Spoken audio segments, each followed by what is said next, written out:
Dans une nuit orageuse, nous voyons un navire au milieu de l'océan, à peine maintenir son cap. Et tout d'un coup, un crabe géant ressemblant à un monstre appelé Ténopode attaque le navire. Le monstre déchire certaines parties du navire et tue facilement une grande partie de l'équipage. Puis, il fait un trou au milieu du navire et se rend dans sa cave.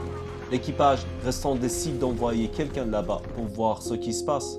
Leur capitaine meurt, alors ils utilisent des allumettes pour voir qui devrait aller au sous-sol. Celui qui obtient la plus petite allumette doit y aller. Chacun a son choix et le membre d'équipage le plus fort et le plus grand obtient l'allumette la plus courte. Bien sûr, il n'y va pas et il oblige les autres à envoyer un autre là-bas, un homme maigre qui s'appelle Thorin. Thorin ramasse une épée et va au sous-sol. Il descend lentement les escaliers et dès qu'il arrive, le monstre géant l'attaque.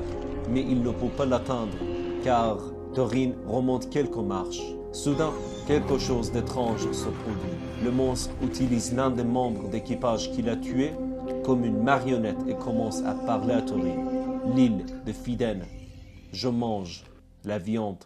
L'île de Fiden. Thorin pense à un accord et il parle au monstre et suggère l'accord. Il dit qu'il est le seul à diriger le navire vers l'île de Fiden, donc s'il meurt, personne ne peut l'amener sur cette île. Il dit que le monstre ne doit pas lui faire de mal. Le monstre recule de quelques pas et Thorin dit qu'il a besoin d'autre chose. Ensuite, nous voyons le monstre vomir le corps du capitaine et Thorin obtient une clé des tripes dégoûtants et retourne à l'étage. Il sort et marche lentement vers la chambre du capitaine et ne parle à personne. Mais tout d'un coup, il court vers la chambre et utilise la clé pour ouvrir une boîte et il sort une arme. Il pointe l'arme sur l'équipage et commence à parler. Et maintenant, ils doivent l'écouter. Le monstre parle, dit-il, et veut aller à l'île de Fiden.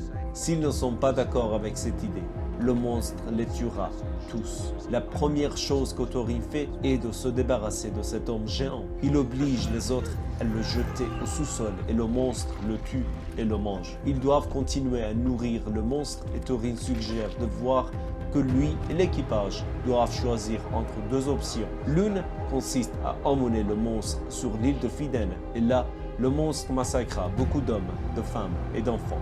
Mais ils y arriveront en un jour. La deuxième option, ils vont sur une autre île à une semaine, mais personne n'y habite. Et en quelque sorte, l'équipage doit se sacrifier.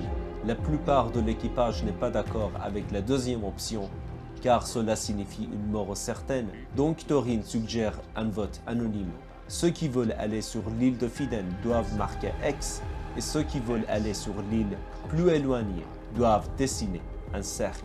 Quelques instants plus tard, Thorin dit qu'il a compté le vote et dit qu'il a marqué les bulletins de vote. Il y a deux lâches parmi nous qui trahissent leur espèce pour leur profit personnel, dit-il. Il tue les deux et les met les voiles pour l'autre île. Puis, il donne les deux cadavres au monstre. Plus ils passent de temps sur leur nouveau cas, plus le moral de l'équipage baisse car ils savent qu'ils vont à leur mort. L'un d'eux essaie de tuer Thorin et Thorin la découvre et quand il veut tuer le traître, le monstre l'appelle. Ils se rendent au sous-sol et découvrent que le monstre a mangé tous les poissons et a pondu beaucoup d'œufs. Le sous-sol est plein de petits monstres crabes et le monstre géant dit « Faim, nous avons faim ». Cette nuit-là, l'équipage voit l'île de Fiden à quelques minutes de là et ils disent à Thorin qu'ils ont changé d'avis, mais Thorin refuse.